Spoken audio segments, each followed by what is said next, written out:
아마 여러분들 가운데서 율법 이야기를 하면 조금 마음에 부담을 느끼거나 부정적으로 생각하시는 분들이 있는지 모르겠습니다. 왜냐하면 어떤 법이라고 하는 것이 나를 구속하거나 제약해서 나의 자유를 제한한다고 생각을 하는 경우가 많기 때문에 그렇습니다.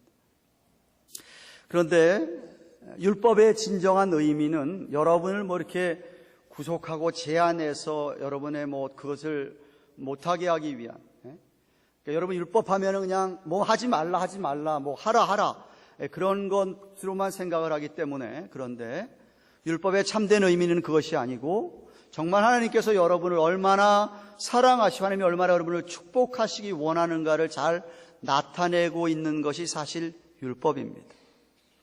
사실 여러분 자유도 생각해 보세요. 자유라고 하는 것이 여러분 마음대로 뭐든지 할 수 있는 게 자유가 아닙니다. 사실은 우리 예수 믿는 사람의 자유라고 하는 것이, 정말 또 참된 자유라고 하는 것은 하나님 안에, 주님 안에의 자유를 우리가 누리는 것이 참된 자유지, 하나님을 벗어난, 주님을 벗어난 자유를 마음껏 누린다고 하는 것은 곧 죄 가운데 거하는 것이기 때문에 그것은 여러분이 결코 그것들이 여러분이 오히려 얽매이고 여러분을 멍해를 지는 것이지, 참 자유라고 하는 것은 그렇지 않습니다.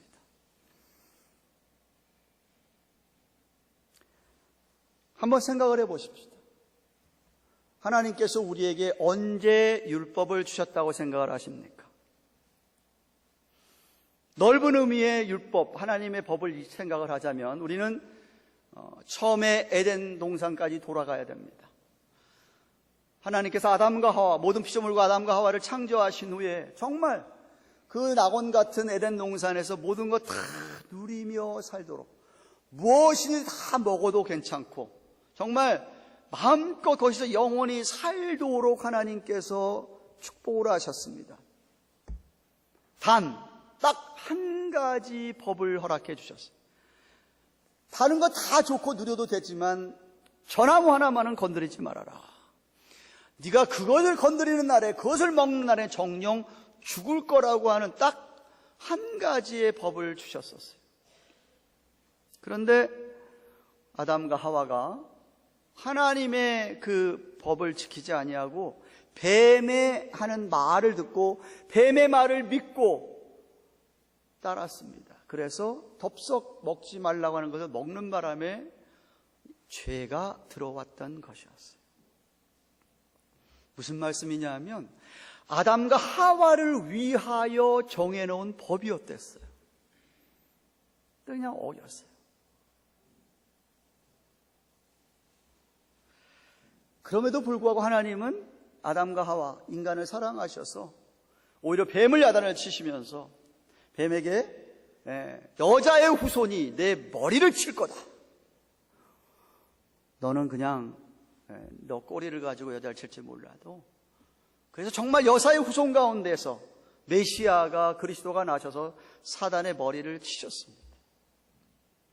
그 이후로 노아 시대를 지나고 족장 시대가 와서 아브라함과 하나님의 언약을 맺으면서 아브라함과 이삭과 야곱의 시대를 지났습니다. 이스라엘 백성들, 하나님의 택한 백성들이 애굽에서 430년 동안을 노예 생활을 했습니다. 종살이를 했습니다.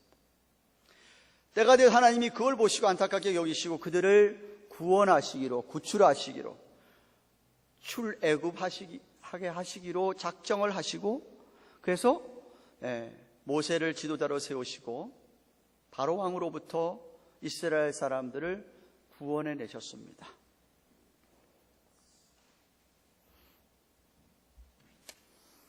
구원해 내시고 난 다음에 주신 것이 율법입니다. 출애굽을 하고 홍해를 가르면서 가나안 땅으로 가기 전에 광야 생활에 시작을 하면서 1년 정도 된 후에 하나님께서는 모세를 시내산으로, 오늘 본문에는 호렙산으로 되어 있습니다마는 호렙산으로, 시내산으로 부르셔서 자신이 이스라엘 백성들과 언약을 맺겠다라고 말씀하시면서 율법을 주셨습니다. 2절 말씀 보십시오. 우리 하나님 여호와께서 호렙산에서 우리와 언약을 세웠다라고 이야기하십니다. 여러분, 이스라엘 백성들은 애굽에 살면서도 죄를 지었습니다. 하나님을 섬기는 게 아니라 하나님만 섬기는 게 아니라 우상도 섬겼습니다. 그럼에도 불구하고 하나님께서는 그들을 구원해 내셨습니다. 구출해 내셨습니다. 구원해 내신 다음에, 구출하고 나신 다음에 모세를 통해서 언약을 맺으면서 율법을 주신 것이에요. 그러면 제가 물어봅시다. 구원이 먼저입니까? 율법이 먼저입니까? 아무도 안 계세요? 구원이 먼저잖아요. 구원하시고 난 다음에 율법을 주신 것이에요. 다시 말하면 율법을 지켜서 구원받는 게 아니었어요. 구원은 그냥 주시는 것이었어요. 하나님의 은혜였어요. 일방적인 은혜였어요. 일방적으로 하나님이 그 백성들 모세의 지도를 따라서 인도해 내셨어요. 그리고 난 다음에 그 백성들과 언약을 맺으면서 계명을 주셨어요. 율법을 주셨어요. 다시 말해 율법은 구원의 조건이 아닙니다. 구원받은 백성들에게 너희가 구원받은 백성이기 때문에 율법을 지켜 살아야 하나님이 저들을 구원하는 목적이 이루어지고 복을 받는다는 거예요. 이 땅에서 복을 받는다는 거예요. 그래서 언약을 맺으신 것이었어요. 유명한 잔 캘빈이 그의 십계명 강해에서 살아계신 전지전능하신 하나님이 인간들과 함께 이렇게 눈을 맞추셔서 인간들과 약속을 맺게 되신 것을 갖다가 다음과 같이 말씀하는 것 같다라고 이야기합니다. 사실 너희와 나는 하나님과 인간 사이니까 이거는 엄청난 무한한 거리가 있는 그런 사이가 있는 것처럼 나는 너희에게 아무런 합의도 하지 않고도 얼마든지 너희에게 요구할 수 있다. 무엇이든지. 그런 자격과 권리가 나에게 있다. 그런데 그것을 내가 다 내려놓고 너희의 구주가 되기 위하여, 너희의 인도자가 되기 위하여, 너희의 아버지가 되기 위하여 너희 곁으로 왔다. 나는 너희를 다스리고 인도하기 원한다. 내게는 부정한 것이 없다. 그리고 도대체 너희가 나를 위해서 무엇을 할 수 있다는 말이냐? 나는 그저 너희에게 구원을 주고 축복하기를 원한다. 그래서 지금 계명을 정해가며 너희와 언약을 맺고 너희를 향하여서 내가 언약 맺은 것에 맹세를 할 작정이 되고 맹세할 준비가 되어 있다. 라고 하시는 것이 언약이라는 겁니다. 그 크신 높으신 하나님이 인간을 찾아오셔서 내려오셔서 인간과 눈을 맞추시면서 인간과 약속을 맺겠다는 겁니다. 일방적으로 구원을 주고 축복해 주셨는데 너희와 계속해서 너희를 인도하기 원하고 너희에게 축복하기 위해서라고 말입니다. 이와 똑같은 맥락으로 새 언약에서도 하나님이신 예수님이 인간의 몸을 입고 이 땅에 내려오셔서 십자가에서 고난을 받으시고 죽으시고 부활하심으로 우리에게 구원의 길을 열어주셨습니다. 믿음으로 하나님의 은혜를 선물로 받는 것이었습니다. 그게 구원이었어요. 그런데 구원받은 사람들에게 예수님께서 하신 말씀들이 있습니다. 계명들이 있습니다. 이제 앞으로 살펴보겠습니다. 제가 여러분과 함께 십계명 강해를 하기를 원하는데 분명히 아셔야 될 것은 율법으로 계명을 지켜서 구원받는 게 아니라 구원받은 사람들이기 때문에 계명을 지켜야만 합니다. 율법을 지켜야만 합니다. 그것이 우리를 향한 하나님의 목적이 성취되고 그것이 우리가 하나님 앞에 축복을 받게 되는 비결이기 때문에 그렇습니다. 언젠가 여러분에게 설교하면서 율법에 대해서 로마서를 강의하면서 설명을 해드렸습니다. 모세율법은 세 종류로 나눌 수가 있다. 하나는 예식법, 세레모니얼로, 의식법. 이런 절기에 이런 제사를 드려야 되고 이렇게 예식을 이스라엘 백성들이 하게 했습니다. 둘째는 시민법. 이스라엘 사회는 하나님의 백성들로서 하나님의 공의가 이루어지는 사회를 세워가야 되는데 그러려면 너희가 이런 시민법을 만들어서 이스라엘 백성들이 이 법으로 재판을 받게 하고 이 법으로 나라가 다스려져야 된다는 것이었습니다. 예를 들면 어떤 사람이 도둑질하다 들키면은 도둑질한 사람은 4배로 갚아라 해야 된다는 것. 이런 등등입니다. 부지 중에 실수로 사람을 죽였을 경우에는 그 사람의 목숨을 빼앗지 말고 그 사람을 저 도피성이라 만들어서 거하게 하다가 그때 대제사장이 죽고 나면 그 사람이 회복되게 해라, 이런 식으로 시민법을 만들어 놨었습니다. 또 하나 만들어 놓은 것이 바로 도덕법, 모럴 로를 만들어 오셨어요. 하나님의 백성이라면 이런 도덕, 이런 윤리, 이런 삶을 살아야 되기 때문에, 이런 경건한 삶을 살아야 되기 때문에 이렇게 살아야만 하나님됨이 나타나게 되고, 이렇게 살아야만 하나님이 그들을 구원해 준 목적이 드러나기 때문에 살아야 된다라고 하는 도덕법이 있었는데, 그 도덕법의 대표적인 게 십계명입니다. 어떤 분들은 십계명 이야기하면 그거 목사님 옛날 옛적에, 지금으로도 4,000년 전에 이스라엘 백성들에게 하신 이야기를 왜 지금 와서 말씀하십니까? 그거 우리에게 맞지도 않습니다라고 하는 분들이 계십니다. 근데 그것을 여러분 단지 도덕이나 윤리 수준으로 보면은 큰 코 다칩니다. 그것이 아닙니다. 아까 처음에 얘기했지만 이스라엘 백성들에게 십계명을 주고 언약의 말씀 준 것은, 이스라엘 백성들이 이 땅을 살아가는 목적은 자기 자신들을 위해서, 자기 자신들이 이 땅에서 잘 먹고 잘 살기 위해서가 아니라, 그들은 이 땅에서 살면서 하나님을 드러내고 세상 사람들, 이방 사람들이 저들이 믿는 하나님이 정말 참 하나님이라는 것을 나타내시도록 하기 위해서 그들이 살아가는 것이었습니다. 그건 오늘날 저와 여러분도 마찬가지입니다. 왜 우리가 이 땅에 살아갑니까? 여러분의 삶을 통해서 세상 모든 사람들이, 우리가 믿는 하나님이 진짜 하나님이구나 깨닫게 하기 위해서 우리를 구원하시고 하나님 백성 삼으신 것을 여러분이 깨달으셔야 됩니다. 물론 하나님께서는 우리를 하나님 백성으로, 아들로 삼으셔서 우리의 생활과 우리의 모든 걸 책임지시고 우리가 이 땅에서 행복하게 살도록 도와주십니다. 근데 그게 우리가 살아가는 첫 번째 목적이 아니라는 거예요.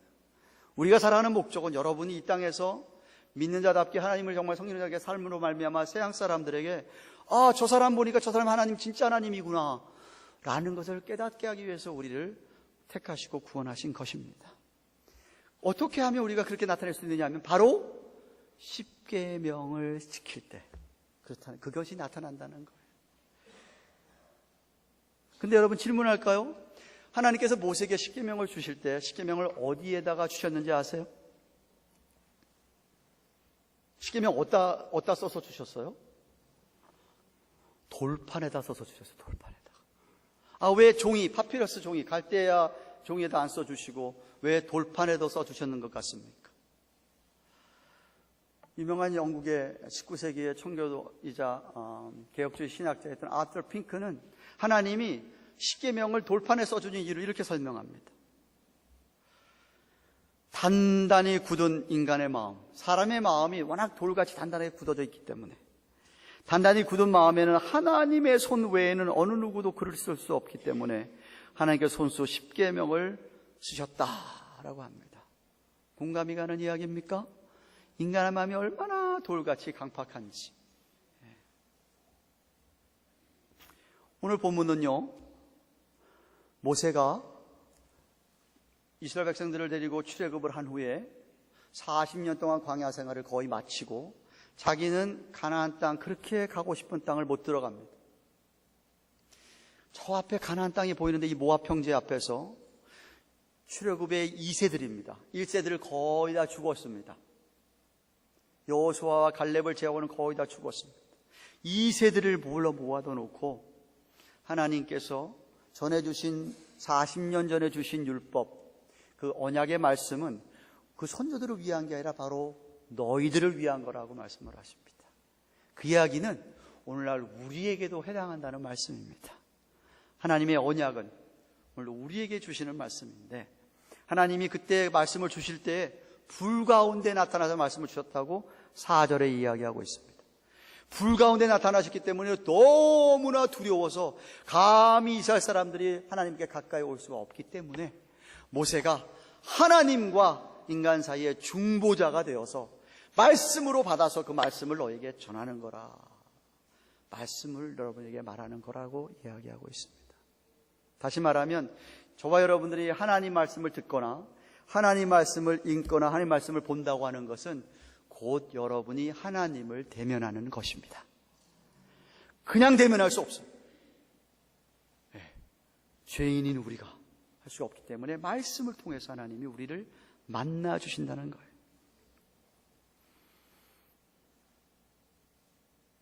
저는 오늘 믿는 사람들도 이 땅을 살아가는 목적이 다른 사람들에게 하나님이 살아계시는 것을, 우리가 믿는 하나님이 참 하나님인 것을 나타내게 살아야 되는데, 문제는 뭐냐 하면 이스라엘 백성들이 계속 죄를 짓는 가운데 있다가, 죄를 짓는 가운데 애굽에서 종살이 할 때는 애굽 사람들이 보기에도 저 사람들 뭐 별로 다를 게 없었습니다.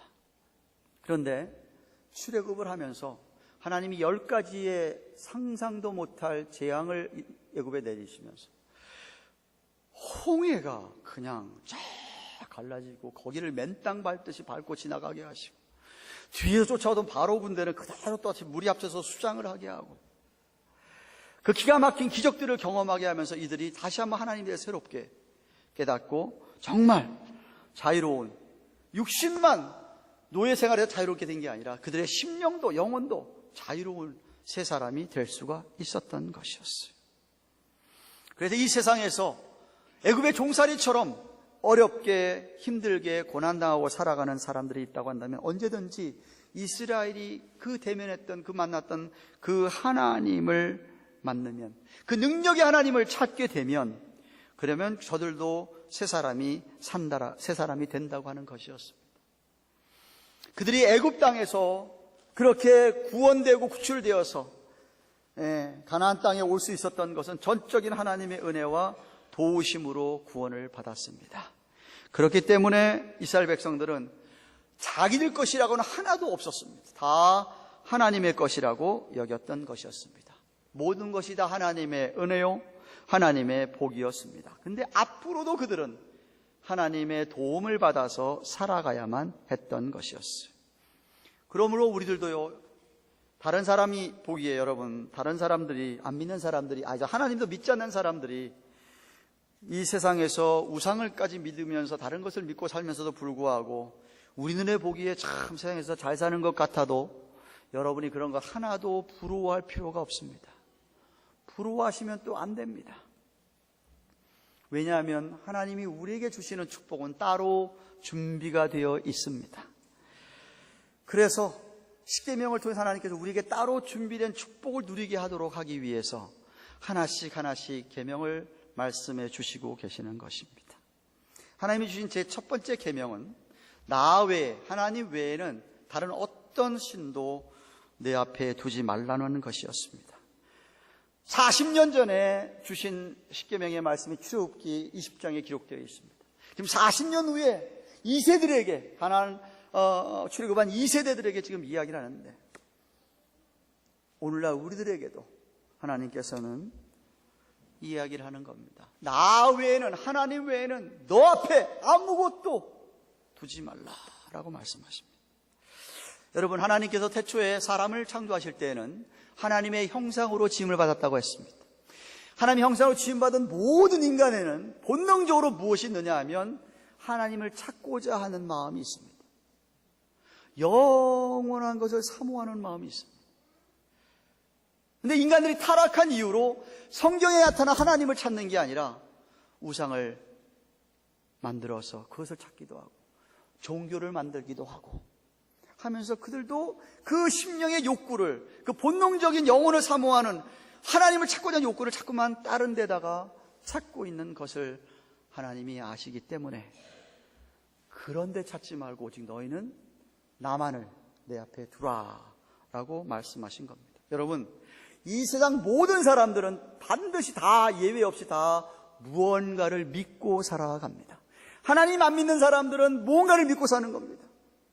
그들이 믿는 종교가 있으면 거기에 그 신을 믿던가, 어떤 사람은 나는 아무것도 안 믿는다, 무신론자다는 사람들도 사실 그 사람들도 뭘 믿고 사느냐 하면 이 세상에는 신이 없다라는 것을 믿고 사는 겁니다. 안 믿고 사는 건 아무도 없습니다. 사람은 누구나 다 뭘 믿고 살게 되어 있습니다. 근데 문제는 무엇을 올바로 잘 믿고 사느냐는 것이. 십계명을 받을 때 이스라엘 사람들은 지금 무슨 이야기를 하나님이 하시는지를 알고 있어요. 왜? 애굽에 430년 동안 살면서 자기들도 애굽 사람들이 우상을 섬기면서 믿고 사는 것도 보았지만 자기들도 또 그렇게 살아왔기 때문에 그렇습니다. 그 당시에 애굽에는 아주 유명한 신들이 몇 개가 있었습니다. 태양신이 있었습니다. 태양신의 이름이 아이시스였어요. 아이시스. 요즘 중동에서 테러하는 집단 이름이 뭐죠? 똑같아요. 아이시스예요. 죽음의 신이 있었습니다. 오시리시스라고 하는. 그리고 다산의 신, 아기를 많이 낳게 한다는 신, 아멘레이라는 신이 있었습니다. 그 외에도 여러분, 하나님이 계신 애굽의 10가지 재앙 가운데서 피조물을 이렇게 섬기는 그들을 알았기 때문에 하나님께서는 개구리 재앙, 이재앙, 파리 재앙, 메뚜기 재앙 이런 것들이 다 그들이 믿는 우상 그것들과 다 관계가 있는 것이었습니다. 가나안 땅에는 바알 신이 있었죠. 비를 주는 신이라, 우레 천둥번개를 주는 신이라고. 아스타롯 신도 있었습니다. 성, 그것도 다산의 신이었습니다. 오늘날도 세계 곳곳에는 미신, 샤머니즘이 많고요. 그것을 비롯한 수많은 신들이 있습니다. 아셔야 될 건 그 모든 신들의 배후에는 사단 마귀가 있습니다. 그래서 바울이 이렇게 얘기합니다. 고린도서 8장 4절에 우리가 우상은 세상에 아무것도 아니며 다 죽은 신이니까 또 하나님은 한 분밖에 없는 줄을 아노라 하고, 고린도서 10장 19절 20절에 그러즉 내가 뭘 말하느냐, 우상에게 제물 드리고 예배 드리고 제사 지내는 게 뭐며 우상은 무엇이라느냐, 대저 이방인의 제사하는 것은 귀신에게 하는 것이요 하나님께 제사하는 것이 아니니 나는 너희가 귀신과 교제하는 자가 되지 않기를, 귀신과 교제하는 자 그런 되는 사람이 되기를 원치 않나라고 말씀을 하셨던 것이에요. 다시 말하면 여러분이 만약에 미신을 믿는다든가 하나님 믿으면서 또 다른 걸 믿게 되면 그거는 곧 여러분이 하나님도 믿으면서 또 귀신도 믿게 되는 거예요. 오늘날도 제3세계에서는, 후진국에서는 우상 숭배가 많습니다. 물론 일본 같은 선진국도 오만 잡신이 너무나 많습니다. 그들은 다신교를 믿으니까. 하지만 서방세계, 선진국의 대부분 서방세계 사람들은 그런 무슨 만들어 꾸는 건 아니지만 제가 볼 때 그들의 신은 돈이든지 인기, 명예든지 권력이든지 쾌락이든지 과학이든지 지식, 철학 같은 것이 오늘날의 신이 되어 있습니다. 제일 많이 사람들이 믿고 사는 게 돈 같습니다. 사람들이 돈, 재물을 우상처럼, 신처럼 믿고 삽니다. 여러분, 우리가 이 땅을 살아가는데 돈이 필요합니다. 하나님이 주신 건강을 가지고, 하나님이 주신 직장이나 사업체를 가지고 열심히 정말 수고하고 땀 흘려서 돈을 버는 것, 하나님과 사람 앞에 정직하게 번 돈은 정말 귀한, 참으로 귀한 것입니다. 우리에게 하나님이 주시는 어떤 대가입니다. 문제는 우리가 돈을 다스려야 되는데 돈이 우리를 다스리는 경우는 돈이 우상이 된 겁니다. 이미. 어떤 분들, 그런 분들 있잖아요. 돈에 올무가 돼서 사시는 분들 있잖아요. 하나님을 대신해서 하나님 자리에 돈이 들어가 있는 겁니다. 그래서 하나님보다는 돈을 더 의지하는 것이죠. 내 뱅크 어카운트에 돈이 있으면 안심하고 없으면 불안해하고, 하나님보다는 돈을 더 사랑하게 되는 겁니다. 여러분이 그렇게 되면 이미 첫 계명을 어긴 것이 됩니다. 첫 계명을 이미 어긴 것이 됩니다. 그렇게 되면 여러분은 믿는 사람이라고 한다면 하나님의 축복을 받기는 어렵습니다. 오히려 벌을 받게 되죠. 결국 돈 때문에 망하게 됩니다. 텍사스 주의 엘파소라는 도시에 있는 유명한 서던 배프티스트 처치가 하나 있는데, 전에 담임을 하던 허셀 포드라는 목사님이 그의 글 가운데 이런 이야기를 하시더라고요. 교회에 어느 한 젊은 청년이 목사님을 찾아와서, 목사님, 제가 이제 사업을 하게 되었습니다. 좀 기도해 주십시오, 오셔서. 제가 정말 사업을 잘해서 주님을 위해서 정말 큰일을 하고 싶습니다. 목사님이 사업체 찾아가서 정말 간절히 이 청년의 사업을 위해서 기도하고, 그때부터 계속해서 이 청년을 위해서 기도했다라고 합니다. 놀라우리만큼 청년의 사업이 급속도로 막 잘되고 부흥되기 시작을 합니다. 청년이 너무나 바빠지기 시작을 했습니다. 그러다 보니 주님을 위한 큰 일은커녕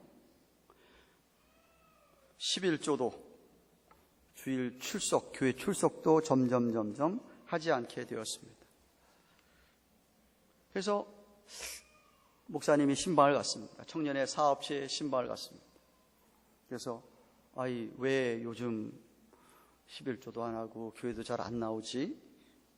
물어봤습니다. 그랬더니 목사님, 그거야 사업체가 커져서 수입이 커져다 보니까 옛날에 수입 작을 때 11조는 쉬웠는데 이거 굉장히 많아지니까 11조 떼기가 너무 힘듭니다. 어렵습니다.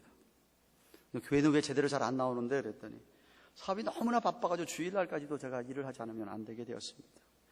시간이 안 납니다. 이렇게 얘기했더랍니다. 그래서 셀포드 목사님이 이 청년을 붙들고 그러세요. 기도합시다. 이렇게 기도했습니다. 하나님 아버지, 이 형제의 수입이 너무나 커져가지고 11조 하기 어렵답니다. 수입의 규모를 좀 줄여주셔가지고 11조 떼기에 좀 용이하게 해주시옵소서. 또한 교회에 출석하고 싶어도 너무 바빠서 못 나온다고 합니다. 사업체도 점점 줄여주셔서 교회에 좀 잘 출석하게 해주시옵소서. 기도가 끝나기도 전에 목사님 그만하십시오 하면서 황급히 기도를 저지했다라고 합니다.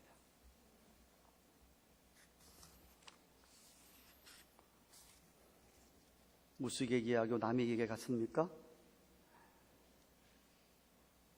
또 어떤 사람은 인기를 끌려고 하는 것이, 유명해지고 싶은 것이, 명예를 얻고자 싶은 것이 그들의 우상이 됩니다. 사람들은 본능적으로 다른 사람에게 인정받고 싶고 다른 사람에게 사랑받고 싶어하고 다른 사람에게 정말 그렇게 인기를 얻고 싶어하는 것이 본능입니다. 그런데 문제는 그것에 목을 매는 겁니다. 나는 어떻게든지 다른 사람에게 스팟라이트를 내가 받아야 되고 내가 다른 사람에게 많은 사랑을 받아야 되고 인기를 누려야 되고 명예를 누려야 된다고 하는 것, 싶어하는 것, 그것이 될 때는 그것이 바로 우상이 된 거고 이미 그것이 그 사람의 주인이 된 겁니다. 주인. 정말 어리석은 것이죠. 여러분, 사람들이 여러분에게 아무리 인기를 끌어서 사람들이 여러분에게 주목을 많이 하고 한다 하더라도요, 절대로 사람들이 여러분의 심령에 만족을 줄 수가 없습니다. 절대로 그렇지 않습니다. 잉그리 버그맨이라고 하는 유명한 영화배우 아시지 않습니까? 이분이 말년에 그랬다지 않습니까? 할리우드요, 은막이요, 너무나 허무하구나. 사람들이 인기라고 하는 것은 그렇더라는 거예요.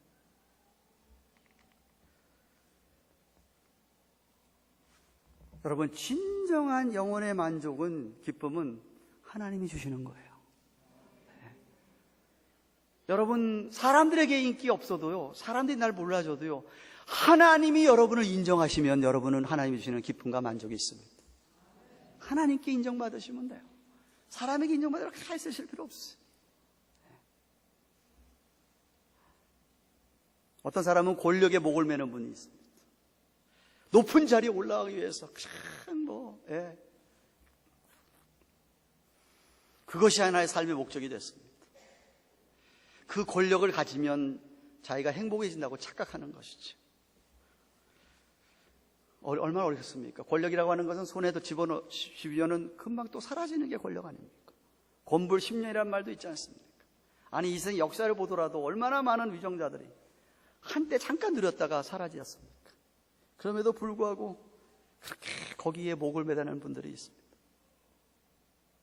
제가 오늘 일부 예배 때 잠시 말씀을, 여러분, 이렇게 돈이 많은 사람, 그냥 그 돈이 우상시대에 더 돈 때문에 돈하시는 분들, 그런 사람들 가운데 자살하는 사람들이 있습니다. 정몽원 회장, 헌데 아산그룹 회장이었던 분, 뉴욕에서 자살했습니다. 인기 많은 사람, 연예인들 가운데 자살하는 사람 얼마나 많습니까? 엘비스 프레슬리를 비롯해서, 마릴린 몬로를 비롯해서, 우리나라도 유명한 배우 가운데서 얼마나 죽은 사람이 많아요. 인기를 받고 있으면서도 자살하는 거예요. 권력 있는 사람, 대통령, 노무현 대통령 자살하지 않았습니까? 그런 게 채워줄 수가 없기 때문에 자살하는 거예요. 공부, 지식. 왜 중고등학생들 자살 많이 합니까? 피어 프레셔 때문에 자살하잖아요. 근데 여러분, 홈레스 피플들 자살했다는 얘기 들어봤어요? 홈레스 피플들 자살했다는 얘기 들어보셨냐고? 이건 무언가 우리에게 가르쳐 주는 게 있지 않아요?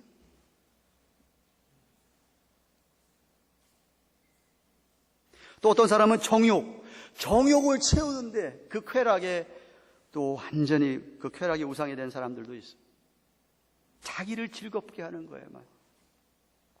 예를 들면 섹스에 중독이 된 사람들입니다. 마약에 중독된 사람처럼 더 자극적이어야만 욕망이 채워지는 거예요. 만족을 못하고. 그래서 그것에 노예가 됩니다. 그럼 이미 그것은 그 사람의 그게 신이 된 겁니다. 하나님께서 우리에게 쾌락을 금지한 건 아니죠. 그죠? 네. 결혼을 하고 부부 사이에서 제한하셨어요. 부부가 서로 성적인 기쁨을 나누는 것 전혀 죄가 아닙니다. 하나님의 법도입니다.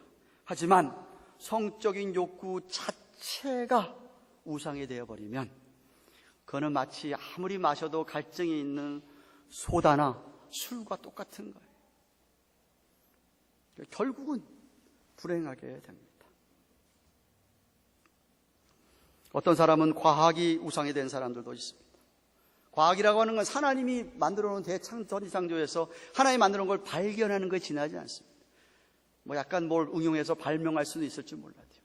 과학이라고 하는 것은 우리에게 편리하게 해주는, 문명이라는 걸 우리에게 편리하게 해주는 것이지만 그것을 신봉하는 사람들이죠. 신봉하는 사람. 거기에 또 목매다는 사람들이 있어요. 과학이 아니면 믿지 않는 사람도 있어요. 과학도 인간의 영혼을 행복하게 해줄 수가 없습니다. 인간은 그 영혼을 사모하는 갈증이 채워져야, 그래야 정말 행복하고 만족을 누리고 기쁨이 있는 겁니다. 근데 여러분, 아까도 얘기했지만, 바울이 얘기했지만, 이런 우상들 배후에는 다 사단 마귀가 있다는 것을 기억하셔야 돼요. 그래서 사람들을 점점 그런 데 빠져들게 합니다. 그래서 인간이 욕망의 노예가 돼서 추한 모습으로 종말을 맞이하게 되는 것이죠. 그래서 하나님께서 우리를 보호하시기 위하여 너희는 하나님 한 분만 믿고 한 분만 의지하고 정말 하나님이 주인인 것처럼 살아가라는 거예요. 그래서 십계명의 첫 계명을 나 외에 다른 신을 내게 있게 하지 말지니라고 말씀하신 거예요. 중요한 두 단어의 줄을 것이라 나 외에는, 그리고 내게라고 할 때 너에게 단수로 쓰였습니다. 다시 말하면 여러분 개개인에게 다 이야기하십니다. 한 목사에게 너 앞에 절대로 하나님 외에 다른 것은 섬기거나 믿으면 안 된다는 거예요. 그렇게 말씀하시는 거예요. 둘 다 믿겠다? 이거 아니라는 것이죠. 하나님만 믿고 섬기고 하나님만 제일로 최고로 사랑하며 살아가라는 겁니다. 그러면 우리에게 복이 쏟아진다는 거예요. 축복이 온다는 거예요. 여러분이 세상 살아가면서 이 세상 여러분 앞에는 그 어느 것도 어떤 사람도 하나님보다는 더 사랑하면 안 됩니다. 하나님보다 더 믿어서도 안 되고요. 그런 맥락에서 예수님께서 제자들에게 이렇게 얘기하셨습니다. 마태복음 10장 37절에 아비나 어미를 나보다 더 사랑하는 자는 내게 합당치 아니하고 아들이나 딸 나보다 더 사랑하는 자도 내게 합당치 아니하고 그랬습니다. 하나님 아버지보다 여러분 어머니 아버지를 더 사랑합니까? 1계명을 범하시는 거예요. 하나님 아버지보다 여러분 자식을 더 사랑합니까? 1계명 제일 첫 계명을 여러분을 범하는 거예요. 하나님보다 더 사랑하시면요, 우리 하나님 질투하시는 하나님이시라 그랬어요. 보라십니다. 심지어 뭐라고 얘기하십니까? 누가복음 14, 26절에 내게 오는 자가 부모와 처자와 형제와 자매와 및 자기 목숨까지 미워하지 아니하며, 이 소리는 목숨까지라도 하나님보다는 덜 사랑해야만 하는 소리입니다. 나 자신도 하나님보다는 덜 사랑해야 된다는 거예요. 이민 교포들을 자식들 엄청 사랑하시잖아요. 근데 선을 거놓으셔야 돼요. 하나님보다는 더 사랑하시면 안 됩니다. 만약 여러분이 하나님보다 계속 더 사랑하시잖아요. 하나님 여러분 자식 빼앗아 가십니다. 어르신들 가운데 저한테 종종 그런 얘기 많이 하세요. 진짜 그렇게 쏟아부었건만 아무짝에도 소용없더라. 저 그런 어른 되지 않게 해서 지금 떼어넣는 연습을 오래전부터 해왔습니다. 아유, 가기만 해. 끝이다, 너.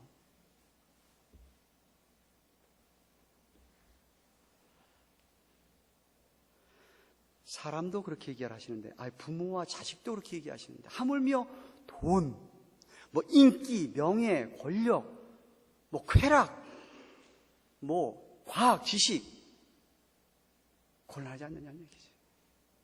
아니라는 얘기죠. 여러분, 우리 하나님께서 여러분이 지키지 못할 계명 주시지 않으셨어요. 지킬 수 있는 것만 주셨어요. 또 그렇게 지키면은 여러분에게 하나님께서 복을 부어주세요. 성경이에요. 성경 말씀. 오늘 본문에도 9절에 나와 있습니다만 나홈서 1장 2절에서도 나와 있습니다. 나 여호와 너희 하나님은 질투하는 하나님인즉 나를 미워하는 자의 죄를 갚되. 미워한다는 얘기 아까도 얘기했지만요, 이렇게 막 미워하는 거 얘기하는 게 아니에요. 하나님 다른 걸 더 사랑하는 거 얘기하는 거예요. 하나님을 제일 사랑해야 되는데 그런 얘기를 하는 거예요. 하나님보다 막 더 사랑을 걸 하나님이 미워한다는 표현을 쓰신 거예요. 그런 사람의 죄를 갚되 아비로부터 아들에게로 3, 4대까지 이르게 하거니와 나를 사랑하고 내 계명을 지키는 자에게는 1000대까지 은혜를 베푸느니라. 확실히 믿으시기를 축원합니다. 오늘 제1계명은요, 딱 한 가지 질문으로 여러분이 답하시면 됩니다. 여러분의 인생의 주인이 누구십니까?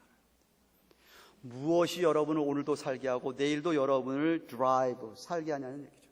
어떤 분들은 내가 왜 오늘도 가서 그냥 쇠가 빠지게 12시간씩 그렇게 힘든 일을 해야 되느냐.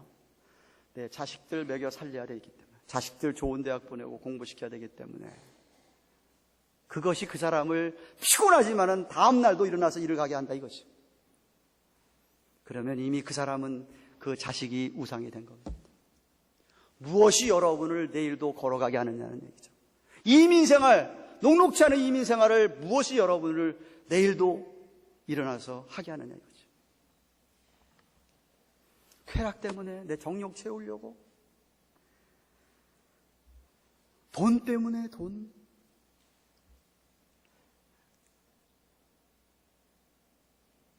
다시 말하면 여러분을 내일도 드라이브 하시는 드라이버리 누구냐 이거죠.